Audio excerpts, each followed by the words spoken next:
A bancada mineira aprovou só 2% dos projetos que apresentou no mandato. São 58 parlamentares. 23 deles não apresentaram sequer um projeto. E os que foram aprovados, eu vou repetir porque acabei de falar agora, da deputada Ana Pimentel, instituindo Resende Costa como capital nacional do artesanato têxtil. Não estou aqui negando a importância de Resende Costa, só vendo a produção legislativa dela. O Odair Cunha, que é líder do governo, com um programa emergencial para a retomada do setor de eventos.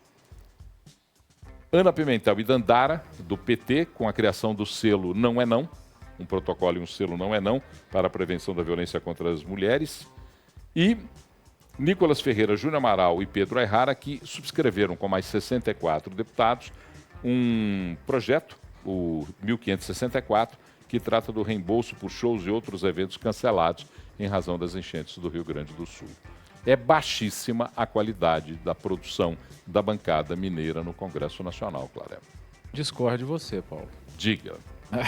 Você ficou feliz de eu discordar. Diga por quê. Diga por quê. Porque, para mim, proposição de PL ou mesmo aprovação de PL não tem a ver... Essa é a opinião minha, tá, Paulo? Claro. Não tem a ver com qualidade técnica ou trabalho do parlamentar. Porque, primeiro, produzir PL, qualquer um produz. Eu posso escrever 20, 30 projetos de lei e apresentar simplesmente pelo fato de falar, eu propus 20, 30 projetos de lei. Eu quero ver como são esses projetos. Eles são bons, eles são ruins? Aí você pode dizer, são ruins, porque só 2% foi aprovado. Não tem a ver com qualidade, tem a ver com governo, tem a ver com apoio, tem a ver com outras questões, pelo menos no Brasil, tá? Pelo menos no Brasil tem a ver com o executivo apoiar ou não.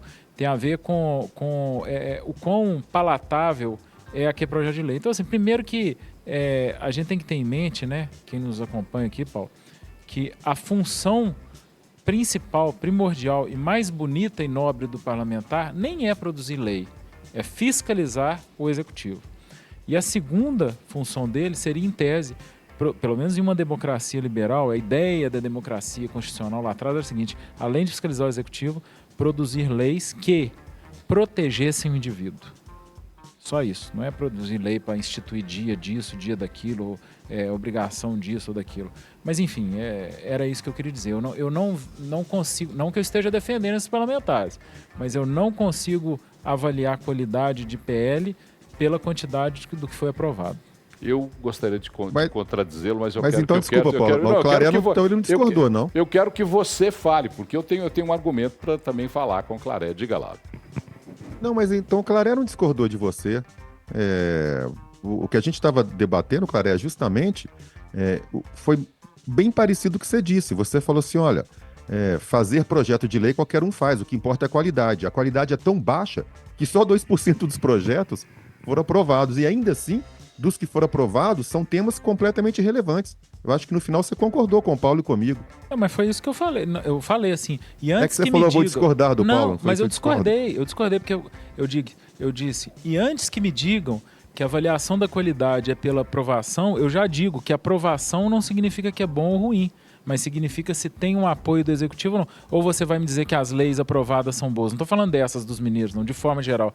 O Kertzmann, eu sempre falo aqui, se você soubesse como fazem leis e linguiças, você não seguiria leis e não comeria linguiças. Meu caro Claré, eu tenho um argumento para contrapor ao seu argumento. Muito bem recebido, será muito bem recebido. Vamos lá. Suponhamos que nós estivéssemos vivendo num país ou num estado onde todas as reais necessidades de proteção ao cidadão estivessem cumpridas. Aí sim, eu concordaria com o seu argumento sem nenhuma réplica a ele. Por quê? Porque todas as necessidades de proteção aos cidadãos já estariam existentes. Não precisaria se aderir mais nada a elas. Num país e num estado onde cada vez mais o cidadão, a atividade econômica, a capacidade empreendedora, a vida livre tem restrições, e os projetos de lei apresentados falam em criação de capital nacional do tecido artesanal e de devolução de ingresso de shows no Rio Grande do Sul. Me desculpe, Claré. é uma baixíssima qualidade de produção dos senhores parlamentares. Não, mas, como eu disse, não estou aqui defendendo e falando que a qualidade é boa, mas a mensuração, para mim, não é através do número de projetos aprovados sobre o número de projetos propostos. Mas eu concordo, o que você leu aí, infelizmente, são projetos que em nada somam a nossa vida. Não somam a nossa vida e diminuem até a importância de uma bancada que, além de não apresentar projetos, e aí eu vou provocar os dois para conversar comigo a respeito disso, além de não apresentar projetos, por exemplo, é pouco atuante nas questões de defesas do Estado. Porque o Estado de Minas Gerais tem uma série de pleitos colocados dentro da Câmara dos Deputados, tais como fiscalizar e pressionar o governo federal para a reforma das nossas rodovias federais que estão caindo aos pedaços, a construção a reforma e reconstrução do anel rodoviário, o investimento num metrô para Belo Horizonte e outras cidades que precisam de investimentos, e os nossos parlamentares pouco fazem nesse sentido. Essa é a questão. Então, além de terem uma baixa produção de leis, uma produção legislativa baixa, tem uma atuação representativa baixíssima. Atuação, tudo bem. Agora, produção legislativa, para mim, continuo dizendo. Para mim, eu não parabenizo ninguém por produção legislativa, por quantidade de produção legislativa. Talvez pela qualidade delas. Aliás, né, Paulo? Você falou aí sobre aprovação de nome, de cidade, disso e daquilo. Nós temos aí a reforma da Previdência que já vai vencer, né? Foi aprovada no governo Bolsonaro, né? Iniciou no Temer, foi aprovado no Bolsonaro.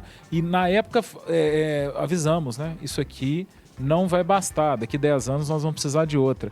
E vai ser menos de 10 anos. 2026, 2027, nós já vamos precisar de uma reforma previdenciária. De imediato. A reforma administrativa eu não vou nem falar, porque a administrativa enviada pelo Paulo Guedes, ela era excepcional, você sabe disso, Paulo. Só que veio o substitutivo 1 da Câmara e já atrapalhou tudo, e nem isso passou. Eu conversei por várias vezes com o Paulo Webel, que você conhece, que era um dos entusiastas da reforma administrativa, capitaneada por ele na elaboração e apresentada pelo ex-ministro Paulo Guedes, e a frustração de Paulo Webel, da equipe, quando a reforma administrativa aprovada foi essa porcaria que foi apresentada na Câmara dos Deputados. Kertzmann, quer falar alguma coisa? Eu estou vendo que você está querendo participar e está com ciúme da gente estar tete a tete. Está enciumado. Não fica, não. Pode falar, entra no microfone e fala, Paulo, Claré, corta a gente, pode falar à vontade. Não, assim, eu realmente não. Eu entendo o que o Claré está falando, mas eu continuo achando que a produção legislativa ela impacta bastante, o Claré, seja no número de projetos ou na qualidade deles. Vamos olhar bancadas do Norte e do Nordeste, por exemplo. Esses caras, eles conseguem manter a Sudam, eles conseguem manter Sudene, conseguem manter os incentivos da Zona Franca. Eu não estou, de maneira alguma, pelo amor de Deus, querendo comparar as coisas, tá?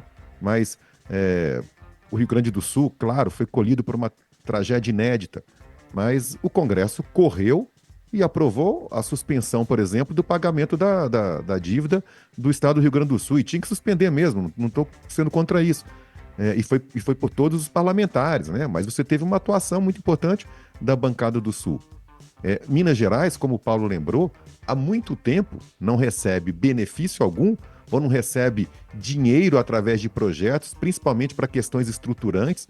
Paulo falou das rodovias, mas eu posso citar a questão de barragens, por exemplo, eu posso citar turismo. Minas Gerais está completamente esquecido pelo governo federal e não é de agora. A gente teve, durante 8 anos consecutivos, nos primeiros 2 mandatos do presidente Lula, um vice-presidente mineiro. E não adiantou nada. A gente teve um governador de Minas, se não foi o pior, está no rol dos piores governadores, que era do mesmo partido da presidente da República, que para ganhar a eleição disse que era mineira. E continuamos esquecido. A gente tem hoje o presidente do Congresso, o presidente do Senado, um mineiro. E a gente continua esquecido. E se a gente tem uma bancada com 58 parlamentares, 58 deputados, que não entregam para Minas o que a gente entrega para eles, eu discordo, Claré, mas eu acho que é o rendimento pífio. Engraçado que o Kertzmann ouvindo o Kertzmann, né, Paulo? A gente lembra muito de Tiradentes. E assim, né, realmente, talvez, são tantos anos que Minas Gerais está... a gente fica dependente de Brasília, como todos os outros estados, né? Todos os estados dependem de Brasília por causa do Pacto Federativo, esse pacto tão mal feito. a gente tinha que rever, né, esse pacto. A gente precisava de uma descentralização maior, mas muito maior, para a gente depender menos de Brasília e mais do nosso estado. Minas Gerais de Minas, Rio do Rio, e cada um por si, obviamente, com a União, né, sendo aquela orientadora com a sua Constituição. Não estou falando em separatismo aqui de forma alguma, mas a gente precisaria certamente de uma descentralização, pelo menos administrativa, maior. Eu há muito tempo defendo um novo pacto federativo, mesmo porque você sabe, o nosso nome foi mudado de Estados Unidos do Brasil para a República Federativa do Brasil, na época com a desculpa de que nós não queríamos imitar os americanos. Mas era o contrário. Nos Estados Unidos foram vários estados que se uniram para formar uma nação. Aqui é um país que foi dividido. Então, assim, a gente continua com aquele histórico de um país só. Nos Estados Unidos não, o histórico de vários estados.